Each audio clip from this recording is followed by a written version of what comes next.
திருமிகு சிவசங்கரி கூட்டணி தர்மோ அப்படின்னு இதை சொல்லி தப்பித்துக் கொள்வதோ அல்லது நியாயப்படுத்துவதோ முடியாது அப்படிங்கிறாங்க. இல்ல அவங்க நியாயப்படுத்துறது தப்பியது விடுங்க சார். மத்தியில கூட்டாட்சி, மாநிலத்தில் சுயாட்சி, இதுதான் எங்களோட அதிமுகவுடைய தாரக மந்திரம். இப்ப செல்வராஜ் சார் ஒரு விஷயத்த மறந்துட்டு பேசிட்டு இருக்காரு. 2026 பயிர் காப்பீடுனா 2019 நீங்க ஜெயிச்சு மெஜாரிட்டியில வந்துட்டு இருக்கீங்க. அப்ப உங்க எம்பிங்க என்ன பண்றாங்க? இப்ப ஒரே ஒரு விஷயம் கேட்கிறேன் சார். இவங்க தேர்தல் பரப்புரையில என்னென்ன விஷயங்கள்லாம் சொன்னாங்க? காவேரி தண்ணிக்கு நான் இன்னைக்கும் சொல்றேன் சார். அவர் அடிக்கடி சொல்றாரு பாதம் தாங்கி யார் பாதத்தை யார் சாத்தாங்கிறது 2006 2011 நீங்க தாங்கி இருந்தீங்க. மைனாரிட்டி ஆட்சி காங்கிரஸ்க்கு இன்னைக்குமே நிரந்தர பங்குதாரர்கள் நீங்க பேசலாமா? உங்களுக்கு அந்த தகுதி இருக்கா? நீங்க என்ன பிஜேபி கூட்டணியே வைக்கலையா?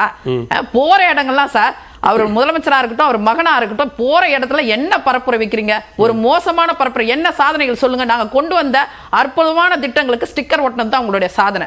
இன்னைக்கு நீங்க எம்பியா வந்த பிறகு இதெல்லாம் நாங்க செஞ்சோன்னு சொல்லுங்க. தண்ணி வாங்கி வந்து கொடுத்துட்டீங்களா? இப்ப பாலாற்றுல தடுப்பணை கொண்டு வந்து அதை நிறுத்திட்டீங்களா?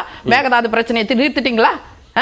நூல் வேலை சார், நூல் வேலையை கட்டுப்படுத்த உங்களால முடியுதா? மீனவர்கள் 32 பேர் என்ன கைது பண்ணிருக்காங்க, போராட்டம் அறிவிச்சிருக்காங்க மீனவ சங்க தலைவருங்க. அதுக்கு என்ன இன்ன வரைக்கும் நீங்க நடவடிக்கை எடுக்கிறீங்க? சதா வந்து பேசுங்க. மத்திய அரசுல இருக்க குறைய நாங்களும் பேசுறோம் சார், பேசாமலாம் இல்ல சார். இன்னைக்கு ஒரு வார்த்தையை சொன்னாரே தவிர கூட்டணியில இருக்கும்போது எல்லாத்துக்கும் தானே தீர்மானம் கொண்டு வந்தோம். இப்ப சந்திரசேகர ராவோ, வெஸ்ட் பெங்கால்ல இருக்க மம்தா பானர்ஜியோ புறக்கணிக்கிறாங்க மோடி அவர்களை. நீங்க செஸ் ஒலிம்பியாடுக்கு கூட்டிட்டு வரீங்க, கேலோ இந்தியாவுக்கு கூட்டிட்டு வரீங்க. அப்ப என்ன சொல்றீங்க? மத்திய அரசு மாநில அரசுன்றீங்க. ஏன் புறக்கணிங்க? நீங்க தான் உங்களுக்கு ஆளுநர் வேண்டாம், பிரதமர் வேண்டாம் போது புறக்கணிங்க. ஒரு பரஸ்பரம் கூட்டணியில் மட்டும் கிடையாது சார். ஒரு முதலமைச்சரா அவர் எடப்பாடியார் இருக்கும்போது, ஒரு மத்திய அரசாங்கத்திலிருந்து ஒரு பிரதமர் வரும்போது என்ன கொடுக்கணும் அந்த மரியாதை கொடுத்தோம். எதிர்க்கட்சியா திமுக இருக்கும்போது காட்டிய எதிர்ப்பை களத்துல கட்சியா, அரசியல் கட்சியா காட்டுறாங்க. ஆட்சி நிர்வாகமா நீங்க பிரதமரை கூப்பிட்டு தான் நிகழ்ச்சிகளை நடத்தணும் அப்படின்னா நாங்க அப்படித்தான் நடத்துறோம். அதுல எங்களுக்கு யாருக்கான கூட்டணி? யாருக்கான கூட்டணி? 2G எப்ப சார் வழக்கு பதியப்படுது? காங்கிரஸ் பீரியட்ல பதியப்படுது. விடுதலை எப்ப நடக்குது? பிஜேபில நடக்குது. மேல்முறையீடு எவ்வளவு நாள் கழிச்சு மேல்முறையீடு? அப்ப உங்களுக்கு கூட்டணி நான் சொல்லட்டுமா? அந்த கேவலமான வார்த்தையை நான் சொல்ல விரும்பல. அது எங்க வாயிலிருந்து வராது. இதுவா சார் ஒரு பரப்புரை? ஒரு முதலமைச்சரும் ஒரு அமைச்சருடைய பரப்புரை எப்படியா இருக்கணும்? நான் வருஷம் போட்டு சொல்வேன். அவர் ரத்தத்தை குடிச்சாங்கன்னு சொல்றார் வெங்கடேசன் சார். ரத்தத்தை யார்? இலங்கை தமிழர் ரத்தத்தை குடிச்சவங்க நீங்க பேசலாமா? அத 7 பேர் விடுதலைக்கு என்ன முயற்சி எடுத்தீங்க? நள்ளிக்கு மட்டும் தான் விலக்கு. நீங்க நாங்க எல்லாருக்கும் விடுதலை என்னோம். கூட்டணியில் இருக்கும் போதே என்ன தீர்மானத்தை எடுத்து போட்டோம். கோர்ட் அவமதிப்பு வழக்க தொடுத்தோம், கிரிமினல் வழக்கு தொடுப்போம்னு சொன்னோம். ஆனா இங்க இருக்கிற காங்கிரஸ் கிட்ட சிவகுமார் சொல்றாரு தண்ணியை கொடுக்க முடியாதுன்னாரு. நீங்க என்ன அறிவிச்சீங்க? 37,000 கோடி கொடுக்கலன்னா என்ன பண்ணிருக்கணும்? கருப்பு பலூன் விட்டு இருக்கணும். அவர் வரத புறக்கணிச்சிருக்கணும், இன்வைட் பண்ண கூடாது. அப்பதான் சார் நீங்க வந்து ஆளுமையை பத்தி பேசணும். எங்களை பத்தி பேசுறவங்க ஒரு சாமானியர் முதலமைச்சரா இருக்கிறாருன்றது உங்களுக்கு கஷ்டமா இருக்குது. இவர் சொல்றாரு கம்பெனின்றாரு. யாரே கோவை சொல்றாரு சார் கம்பெனி. நீங்க கம்பெனி. அணிகள் சொல்றாரு உதயநிதி ஸ்டாலின். எத்தனை அணிகள்? கனிமொழி அணி, சபரீசன் அணி, உதயநிதி அணி. நான் சொல்லிட்டே இருப்பேன். மூக்க அழகிரி அணின்னு சொல்வேன். இதுவா சார் வாதம்? என்ன சாதனை பண்ணீங்க? என்ன சார் சாதனை பண்ணீங்க? கூட்டணி தர்மம் அப்படிங்கிற ஒரு வார்த்தைக்குள்ள எல்லாத்தையும் அடக்கிட்டா அது சரியாகுமா? இன்றைக்கு நான் ரொம்ப யதார்த்தமா கேட்கிறேன். இன்றைக்கு அதிமுகவினுடைய நிலைப்பாடு சிஏஏவை எதிர்ப்பது, நீட்டை எதிர்ப்பது. இந்த எல்லா விவகாரங்களிலும் இன்றைக்கு எடுக்கக்கூடிய இந்த நிலைப்பாடு, ஒரே நாடு ஒரே தேர்தல் விவகாரத்திலும் கூட சில மாற்றங்கள் வந்தால் அதையும் எதிர்ப்போம்னு சொல்ற இந்த நிலைப்பாடு கூட்டணி தர்மம் என்கிற ஒரு வார்த்தைக்குள்ள அடங்கி போயிடுச்சு இல்லையா? தெளிவா சொல்றேன். கூட்டணி தர்மத்துல கொள்கை ரீதியானது ஒண்ணு இருக்கு, பரஸ்பரமான கொடுக்கிற ஆதரவுன்னு இருக்கு. இப்ப கொள்கை ரீதியா காவேரி ஆணையமோ, காவேரி தண்ணீர் பிரச்சனைக்கோ, இல்ல இருமொழி கொள்கைக்கோ, நீட்டுக்கோ நாங்க என்ன பண்ணோம்? ஏன்னா மாறுபட்டமா? சிஏ கூட என்ன பண்ணிருக்கோம்? இலங்கை தமிழர்களும் இஸ்லாமியர்களை சேர்க்கணும்னு சொல்லியிருக்கோம். ஒரே நாடு ஒரே தேர்தலுக்கு எங்களுடைய 10 அம்ச கோரிக்கையை கொடுத்திருக்கோம். அதெல்லாம் வந்த பிறகுதானே இப்ப பரிசீலனை பண்ண முடியும் நாங்க சொல்லியிருக்கோம். கொள்கை ரீதியா என்னைக்குமே நாங்க விட்டு கொடுத்து சார். முல்லை பெரியார் பிரச்சனை, காவேரி பிரச்சனை, 7 பேர் விடுதலையோ, நீட்டோ, எல்லாத்துக்குமே நாங்க என்ன இருமொழி கொள்கையோ எல்லாத்துக்குமே என்ன ஒரே நிலைப்பாடு. அதிமுக மாநில உரிமைகளை விட்டு கொடுத்து விட்டது. அதிமுக ஆட்சியில் இருக்கும் போது இங்கு ஆளுநராக இருந்த பன்வாரிலால் புரோஹித் மாவட்ட வாரியாக எல்லாம் போய் ஆய்வு செஞ்சாரு. அதையெல்லாம் அதிமுக தட்டி கேட்கவே இல்ல சார். அதுக்கு கண்டனம் தெரிவிச்சு எந்த அளவுக்கு மோசமா பேசி இதே ஜெயக்குமார் சார் அவர்கள் அதுக்கு கடுமையான கண்டனத்தை தெரிவிச்சாரு. அவர் கையெழுத்து போடலும் போது 7.5% நாங்க கொண்டு வந்தோம். அதை தான் நான் கேட்கிறேன். இப்ப சாதிவாரி கணக்கெடுப்பு எடுக்கணும்னு வலியுறுத்துவோம்னு சொல்றாரு தேர்தல் அறிக்கையில.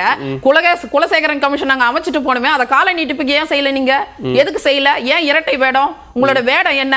இங்க இருந்து சார் தூத்துக்குடியில மழை வெள்ள பாதிப்பு இருக்கு, நீங்க கூட்டணிக்காக என்ன போறீங்க? டெல்லிக்கு போறீங்க. நீங்க பேசலாமா இரட்டை வேடத்தை பத்தி? நாங்க போய் நான் களத்தோட மக்களோட நின்னுட்டு இருக்கோம் சார். ஊடகங்களை எடுத்து பாருங்க, எந்த அமைச்சர் இப்ப போற தொகுதியில ஒவ்வொரு எம்பியும் புறக்கணிக்கிறாங்க சார். அதெல்லாம் பொய்யா? உங்க ஊடகம் தான் போட்டோ எடுத்து போட்டுட்டு இருக்கு. எம்பியை காணவில்லை, உள்ள நுழையாத அங்க நுழையாதுன்னு. அப்படியா இருக்கும்? எல்லா நேரங்களும் ஆளுங்கட்சியோ எதிர்கட்சியோ மக்களா நிக்க கூடியது அதிமுக. சரி, இப்போ அதிமுகவினுடைய நிலைப்பாடு தான் என்ன? நீங்க திமுக மீது முன்வைக்கக்கூடிய குற்றச்சாட்டுக்கு திரு செல்வராஜ் பதில் சொல்லட்டும். நான் என்ன கேட்கிறேன்னா, அதிமுகவினுடைய நிலைப்பாடு நாங்க வந்து ஒரு எப்படி சொல்றேன்னா, ஒரு சிம்பத்தி கார்டு பிளே பண்ற மாதிரி, ஒரு சாதாரண ஒரு சாமானியன் முதலமைச்சராக வந்துவிடக் கூடாதா, அது உங்களுக்கு பொறுக்கலையா அப்படின்னு கேட்கிறதும், மாநில உரிமைகளுக்காக நாங்கள் வந்து இதெல்லாம் செஞ்சிருக்கிறோம், நீங்க இப்ப செய்யலையா அப்படின்னு கேட்கிறதும், மீண்டும் மீண்டுமாக அதிமுகவினுடைய நிலைப்பாட்டுல ஒரு உறுதித்தன்மை இல்லையா அப்படிங்கிற கேள்வி எல்லாம் கிடையாது சார். சிம்பத்தியை காட்டுற அளவுக்கு நாங்க வலிமை எழுந்து இல்ல சார். ஒரு கிளை செயலாளர் முதலமைச்சராகவும் கட்சியுடைய செயலாளரும் ஜனநாயகத்தின்படி போட்டி போட்டு ஆர்கானிக்கா வந்திருக்காரு. அவருக்கு என்ன சிம்பத்தி வேண்டி கிடக்குது?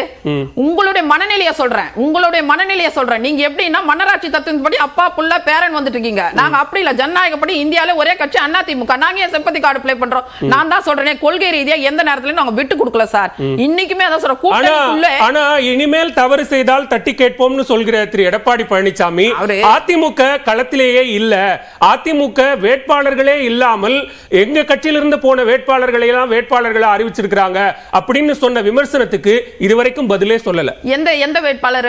அதிமுக திரு எல் முருகன் அவர்கள், மத்திய இணையமைச்சர் எல் முருகன் சொன்ன விமர்சனம், அதிமுகவில் வேட்பாளர்களே இல்லைங்க நிப்பாட்டுறதுக்கு, எங்க கட்சியிலிருந்து போனவங்களை எல்லாம் வேட்பாளரா நிக்க வச்சிருக்காங்கன்னு சொன்னார். 2024 காமெடியே நியூஸ் 18 தொலைக்காட்சி கொடுத்த நேர்காணல்ல சொல்லிருக்காரு. 2024 காமெடியே இப்படிதான். இப்படி நெகட்டிவ் பப்ளிசிட்டி சார். பாசிட்டிவா சொல்லி ஒரு பப்ளிசிட்டி ஒன்னு இருக்கு, நெகட்டிவ் பப்ளிசிட்டின்னு இருக்கு. வெகுஜன மக்களால் வெறுக்கப்பட்ட நெகட்டிவ் பப்ளிசிட்டி கூட ஏன் பதில் சொல்லலன்னு கேக்குறேன்.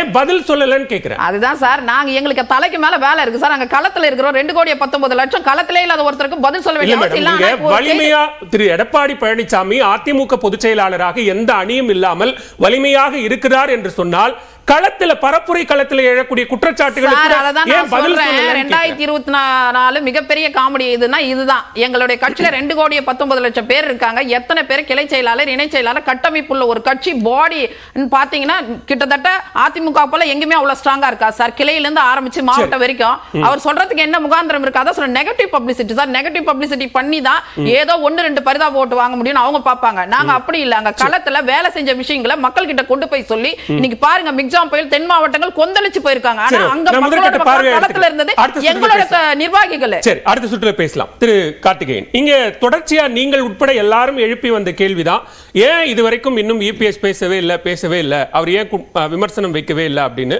அது அவர் அதை விளக்கமா கொடுத்திருக்கிறார். இனிமேல் தவறு செய்தால் நாங்கள் தட்டி கேட்போம் அப்படின்னு ரொம்ப வெளிப்படையா விளக்கம் கொடுத்துட்டாரு. இந்த விளக்கம் போதுமானது தானே? நிச்சயமா இல்லை. இப்போ இனிமேல் தப்பு செய்தானே என்ன, மீண்டும் மோடி ஆட்சிக்கு வந்து ஆட்சி நடக்கும்போது தப்பு செஞ்சா கேட்பாரா? இல்லை, வாக்காளருக்கு என்ன அந்த கேள்வி இருக்கும்ல. நீ இப்போ நம்ம பேசி கொண்டிருக்க வேளையில் பல்வேறு குற்றச்சாட்டுகள் ஆளும் பாஜக அரசு மீது வருகிறது.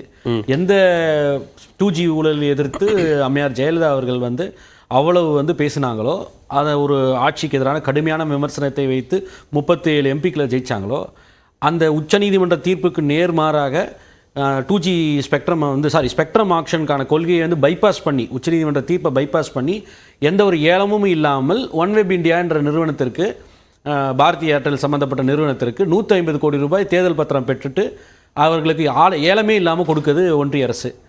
அப்போது நீங்கள் 2G கொடுத்து என்னென்ன விமர்சனம் வைத்து அதிமுக, குறிப்பாக அம்மையார் ஜெயலலிதா அவர்கள் வைத்தாங்க. அப்போது இந்த விஷயத்தை செய்யக்கூடிய ஒரு ஒன்றிய அரசின் மீதான உங்கள் விமர்சனம் என்ன? இன்று நாட்டிலேயே மிக பெரிய பேசுபொருளாக இருக்கக்கூடியது எலக்டோரல் பாண்டு. அப்போ தேர்தல் பத்திரத்தில் 150 கோடி ரூபாய் வாங்கினா ஆக்ஷன் இல்லாமல் ஸ்பெக்ட்ரம் கொடுக்குறாங்கன்னு சொல்லி ஒரு மோடி அரசு ஒரு கொள்கை எடுத்து அதை செய்திருக்கிறது. அப்போ அது குறித்து உங்கள் பார்வை என்ன? திமுக தேர்தல் பத்திரம் வாங்கிச்சுன்னு விமர்சனம் வைக்கிறீங்க, நியாயமான விஷயம். ஒரு பிரதான எதிர்க்கட்சி அவர்கள் வந்து தேர்தல் பத்திரம் வாங்கினா நீங்கள் விமர்சனம் செய்கிறீங்க. நீங்களும் தேர்தல் பத்திரம் வாங்கியிருக்கீங்க, ஆனால் பெருவாரியான தேர்தல் பத்திரங்கள் தமிழ்நாட்டில் திமுக வாங்கியிருக்கணும் விமர்சனம் வைக்கிறீங்க இல்லையா? அப்போது தேர்தல் பத்திரங்களை வந்து வாங்குவதற்காக பல நிறுவனங்களை ரெய்டு செய்தது, அவர்கள் ரெய்டு நடந்த காலம், தேர்தல் பத்திரங்களை வாங்கி பிஜேபி கொடுத்த காலம், இது நாடு ஃபுல்லு இன்று அதிகமாக பேசக்கூடிய விஷயம் வந்து இந்த தேர்தல் பிரச்சாரத்திலே தேசிய அளவில் வந்து பார்த்தீங்கன்னா தேர்தல் பத்திரம். அது குறித்து பாஜக குறித்து உங்கள் விமர்சனம் என்ன? நீங்க கொள்கை முடிவுக்குள்ள எல்லாம் போக வேண்டாம். நாட்டினுடைய ஜனநாயகத்தையே இந்த தேர்தல் நடைமுறையை கேள்விக்குறியாக்குரிய ஒரு விஷயத்தை எல்லோரும் விமர்சிக்கிறாங்க. அதையும் கூட இன்றைய பரப்புரையிலே திரு இபிஎஸ் கேட்கிறாரு, நாங்க என்ன பரப்புரை செய்யணும், நாங்க என்ன பேசணும் அப்படிங்கறத நீங்க ஏன் தீர்மானிக்கிறீங்க அப்படின்னு. யாரும் தீர்மானிக்கிறேன்னு சொல்லல. இப்போ ஒரு நாட்டிலேயே வந்து இந்த ஜனநாயகத்தை கேள்விக்குறியாக்குற விஷயத்துல நீங்க பேச மாட்டா அது என்னோட உரிமை அப்படின்னு கேட்டா நீங்க யாரும் நிர்பந்திக்க முடியாது. திரு எடப்பாடி பழனிசாமி அவர்களை யாரும் நிர்பந்திக்க முடியாது. இது இப்படி பேசுங்கன்னு சொல்ல முடியாது, இதை பேசுங்கன்னு சொல்ல முடியாது. ஆனா இதை நான் பேசுவதை தவிர்ப்பேன், அது என் உரிமைன்னு சொன்னா அப்ப வாக்காளர்களுக்கு என்ன நம்பிக்கையை கடத்துறீங்க நீங்க? அப்ப இன்னைக்கு வந்து காங்கிரஸ் கட்சிக்கு 1823 கோடி ரூபாய் வந்து ஐடி டியூஸ்னு சொல்லி நோட்டீஸ் அனுப்பக்கூடிய ஐடி நிறுவனம் காங்கிரஸ் கட்சிக்கு அனுப்புது. அதே ஆண்டு 14 லட்சம் ரூபாய் வந்து அன்அக்கவுண்டடா எம்பிக்கள் எம்எல்ஏக்கள் கிரெடிட் பண்ணதற்காக அவ்வளவு பெரிய அபராத தொகையை போட்டிருக்காங்க. இப்போ அதற்கு வந்து 100 லட்சம் கோடி ஏற்கனவே பிடிச்சிருக்காங்க. ஆனால் இங்கு அதே ஆண்டு 42 கோடி ரூபாய் அன்அக்கவுண்டடாக டெபாசிட் ஆன பாஜகவுக்கு எந்த ஒரு ஃபைனும் போகல, நோட்டீஸும் போகல. அப்ப இது குறித்து ஒரு ஜனநாயக ரீதியாக செயல்படக்கூடிய ஒரு கட்சி, ஒரு பிரதான எதிர்கட்சி மாநிலத்தில் நீங்க இந்த தேர்தலில் அதிமுக பாஜகவை எதிர்த்து கலங்கானது. அப்ப இந்த விஷயத்தை பாஜகவை அம்பலப்படுத்துவது இல்ல ஜனநாயக நெறிமுறைகளுக்கு எதிராக ஐடி, இடி, சிபிஐ போன்ற நிறுவனங்கள் எல்லாம் செயல்படுதுன்றத விமர்சனம் கூட செய்ய தவிர்த்தா எப்படி? சில நாட்களுக்கு முன்னாடி, ஒரு வாரத்துக்கு முன்னாடி விஜயபாஸ்கர் அவர்களோட இல்லத்துல வந்து இடி ரைட் நடந்துச்சா இல்லையா? அப்ப நான் கேட்பது வந்து அந்த ரெய்டு நடந்தது எப்ப நடக்கிறது அதெல்லாம் வேற விஷயம். ஒன்றிய உள்துறை அமைச்சர் அந்த வழக்கும் மாநில அரசு திமுக அரசு தொடர்ந்த வழக்கு தான். அந்த வழக்கின் அடிப்படையில் தான் இடி ரைடே நடக்குதுன்னு திருப்பி சொன்னாரு. அந்த வழக்கு வந்து இப்ப சிபிஐ தான் விசாரிச்சுட்டு இருக்குது. குட்கா வழக்கு. அந்த வழக்கு வந்து அதுல சம்பந்தப்பட்ட 2 முன்னாள் டிஜிபிகள் ஜார்ஜ் ராஜேந்திரனுக்கு எதிராக முகாந்திரருக்கு வந்து சாங்ஷன் கொடுத்தது ஒன்றிய உள்துறை அமைச்சகம் தானே, திரு அமித்ஷா தானே. அதற்கப்புறம் இப்போ ஆளுநர் தான் ஒப்புதல் கொடுத்திருக்காரு விசாரிக்க. அப்போ அதுல வந்து இவ்வளவு நாள் நான் கேட்பது, இவ்வளவு நாள் வராத இடி இன்று வந்து திரு விஜயபாஸ்கருக்கு எதிராக வருது அப்படின்னா அப்ப அது நிச்சயமான அரசியல் நடவடிக்கை தானே. எப்படி அரவிந்த் கெஜ்ரிவாலை வந்து 18 மாதங்கள் எஃப்ஐஆர் போட்டு எந்த ஒரு எவிடன்ஸும் இல்லாம செரும் வந்து ஸ்டேட்மெண்ட்டை வைத்து நீங்க வந்து அரெஸ்ட் பண்றீங்களோ, அதே போல வந்து அரசியல் ரீதியாக கூட்டணி இல்லை என்பதை உறுதி செய்து திரு எடப்பாடி பழனிசாமி தனியா போறேன் அப்படின்னு சொல்லி முடிவெடுத்ததுக்கு அப்புறம் உடனே இடி தேடி வந்து விஜயபாஸ்கருக்கு வீட்டுக்கு வருதுன்னா அப்ப நீங்கள் குறைந்தபட்சம் வந்து ஒரு வலுவான கண்டனத்தை, வெறும் கண்டிக்கிறேன் நீ உண்மையை வந்து நீதிமன்றத்தில் சொல்லுதோன்ற நிறுத்திப்போமா? நான் ஒரே கேள்விதான் கேட்கிறேன். அந்த அன்னைக்கு நடந்தது டிவிஎஸ்சி ரைடா இருந்திருந்தா அன்று வந்து விஜயபாஸ்கர் வீட்டில், எம்ஆர் விஜயபாஸ்கர் வீட்டில் நடந்த மாதிரி அன்னைக்கு விஜயபாஸ்கர் அவர்கள் வீட்டில் வந்து நடந்த டிவிஎஸ்சி ரைடா இருந்தா இதே போல வந்து திமுக இல்ல ஸ்டாலின் என்ற வார்த்தைகளே பிரயோகிக்காம வெறுமனே கண்டிக்கிறேன், உண்மையை வந்து நீதிமன்றத்தில் நிரூபிப்பேன் மட்டும் வந்து திரு எடப்பாடி பழனிசாமி சொல்லுவாரா? நான் கேட்பது இந்த மாதிரி பேச்சுக்கள் வந்து நீங்க தொடர்ந்து ஒரு சாஃப்ட் அப்ரோச் இருக்குல்ல, மோடியை விமர்சிக்க மாட்டேன் ஆனா அதற்கு கன்வீனியன்ட்டா முன்னாடி நாங்க கூட்டணியில் இருந்தோம்னு சொல்லி தவிர்க்கும் பொழுது தேர்தல் களத்துல என்ன நம்பிக்கை வரும்ன்றத நான் கேட்கிறேன். இல்ல அதான் அவர் மறுபடியும் இன்னொரு கேள்வி கேட்கிறார். அந்த இரட்டை நிலைப்பாட்டை திமுக தானே எடுக்குது. டெல்லிக்கு போனா சரணாகதி அடையறீங்க, தமிழ்நாட்டுக்கு வந்தா வீரவசனம் பேசுறீங்க அப்படின்னு சொல்றாரு. டெல்லிக்கு போய் மெமரண்டம் கொடுத்து நிதி கேட்கறாங்க. இங்க வந்தப்போ ஸ்டாலின் அவர்கள் வந்து மீனம்பாக்கத்துல கூட்டம் நடக்குது, பிரதமர் மோடியை உட்கார வச்சு தானே நிதி நீங்க ரிலீஸ் பண்ணாம இருக்கீங்க கொடுங்கன்னு கேட்டாரு, பேசினார் இல்லையா? அதே போல நீங்க பேசியிருக்கீங்களா? சரி, நீங்க அப்படியே நீங்க அரசியல் விமர்சனம், அது அவர் அரசியல் விமர்சனம் வைக்கிறார், அது மக்கள் பார்க்கட்டும். நான் கேட்பது, ஆனால் வந்து கேட்கறாங்கல்ல இந்தியா, நான் திமுக மட்டும் சொல்ல, இந்தியா கூட்டணி அனைவருமே கேட்கறாங்க இல்லையா? சரி, நீங்களும் உங்களுக்கும் நீங்க பீரியட்லயும் கேட்ட நிதியை கொடுக்கல, வெள்ள நிவாரணத்திற்கு கொடுக்கலன்னு சேர்த்து தானே, அதையும் சேர்த்து தானே வந்து தங்கம் தென்னரசு சாடுறாரு ஒன்றிய பாஜக அரசு. அப்போ அது குறித்தான கடுமையான விமர்சனத்தை நீங்க வைக்காமல் இருக்கும்போது மக்களுக்கு எப்படி நம்பிக்கை வரும் தான் நான் கேட்கிறேன். நீங்க போய் அங்க போய் சிரிக்கிறீங்க, அங்க போய் மெமரண்டம் கொடுக்குறாங்க, இங்க நிகழ்ச்சி கூப்பிடுறாங்க, அவங்க விமர்சிக்கிறது அது வந்து அரசியல் விமர்சனம், அதை மறுக்கல. ஆனால் நான் கேட்பது, நிதி கேட்கும் போது அவர்கள் கேட்கறாங்க. பன்வாரிலால் புரோஹித் நீங்க சொன்னீங்கல்ல ரிவ்யூ நடத்தினார் மாவட்டமா போய், அப்போ இந்தியா கூட்டணி, அப்ப இந்தியா கூட்டணி கிடையாது, திமுக, சிபிஎம், சிபிஐ, விசிகே எல்லாம் கருப்பு கொடி ஆர்ப்பாட்டத்தை பல இடங்கள்ல பண்ணாங்க. ஆனா இன்னைக்கு வந்து ஒரு ஒப்புதல் கொடுக்க மாட்டேன், பில்லுக்கு அசென்ட் கொடுக்க மாட்டேன்னு சொல்லி ஒரு ஆளுநர் இருக்கும் பொழுது அதை கண்டிச்சு நீங்க நடவடிக்கை எடுக்கணும்னு சொல்லி ஒரு ஆளுநருக்கு எதிரான ஒரு கண்டனத்தையோ இல்ல விமர்சனத்தையோ அதிமுக ஏன் பதிவிடல? மாநில சுயாட்சி பேசக்கூடிய தத்துவம் தானே திமுகவுக்கு அதிமுக அடிப்படையில். நாங்கள் கொடுத்த அரசு மீதான நாங்கள் கொடுத்த ஏராளமான புகாருக்கு ஆளுநர் நடவடிக்கை எடுக்கல. அவர் நடுநிலையோடு செயல்பட்டிருந்தா மக்களவை தேர்தலோடு சேர்ந்து சட்டமன்ற தேர்தல் நடந்திருக்கும் விமர்சனம் இல்ல. அது நான் அதான் சொல்றேன். இப்ப இதே போல வந்து ஒரு பாமக ஒரு டாசியர் கொடுத்தது, எடப்பாடி பழனிசாமி அவர்கள் வந்து முதலமைச்சரா இருக்கும்போது 100 பக்கத்துக்கு மேல கொடுத்தாங்க. இவங்களும் திமுக போய் கொடுத்தது என்ன நடவடிக்கை எடுத்தாங்க? ஒரு கவர்னரால என்ன நடவடிக்கை எடுக்க முடியும்? அதே போல இவங்களும் கொடுக்கறாங்க.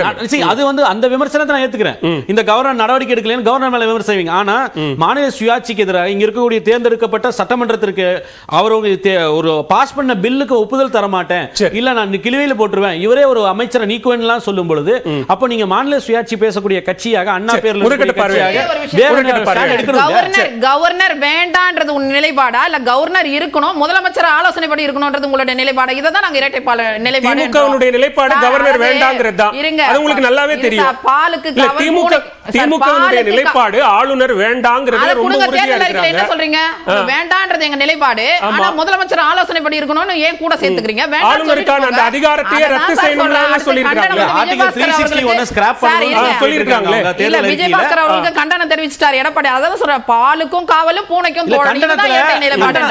இதுதான் இரட்டை நிலைப்பாடு. கண்டனத்துல பாஜக இல்ல பிரதமர் மோடி ஏதாவது இடத்துல இருந்துச்சா? இல்ல விஜயபாஸ்கர் வீட்ல நடந்த ரைடுக்கு கண்டனம் தெரிவிச்சார்ல, அதுல பாஜக மோடின்ற வார்த்தையா இருந்ததா? என்ன சார் என்ன இந்த வார கண்டனம் யாருக்கு கண்டனம்? ரெண்டு பேர் முரண்பட்ட பார்வை பேசுறீங்க.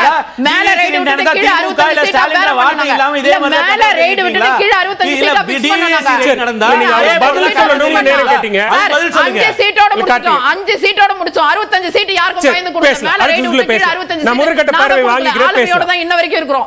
இவ்வளவு பெரிய பிம்பத்தை எதிர்த்து நிக்கிறதுக்கு பெரிய ஆளுமை வேணும் சார். சரி, அந்த நீங்க சொல்ற அந்த பிம்பம் அந்த ஆளுமை தான் ஒரு மெகா கூட்டணி அமைப்போம் அப்படின்னு ரொம்ப உறுதியா சொன்னாங்க. ஸ்டைல் ஆஃப் அப்ரோச் இருக்கு சார். எங்களுக்கு ஒரு ஸ்டைல் ஆஃப் அப்ரோச் இருக்கு. அவங்களுக்கு தோல்வி பயம், சாதனை இல்ல. அப்ப என்ன சொல்லணும்? இத பிடிச்சிட்டு இது பின்னாடி தான் சுத்துறோம். நாங்க செஞ்ச சாதனைகளை சொல்றோம். என்னென்ன சாதனைகள் பண்ணிருக்கோம்னு சொல்றோம்.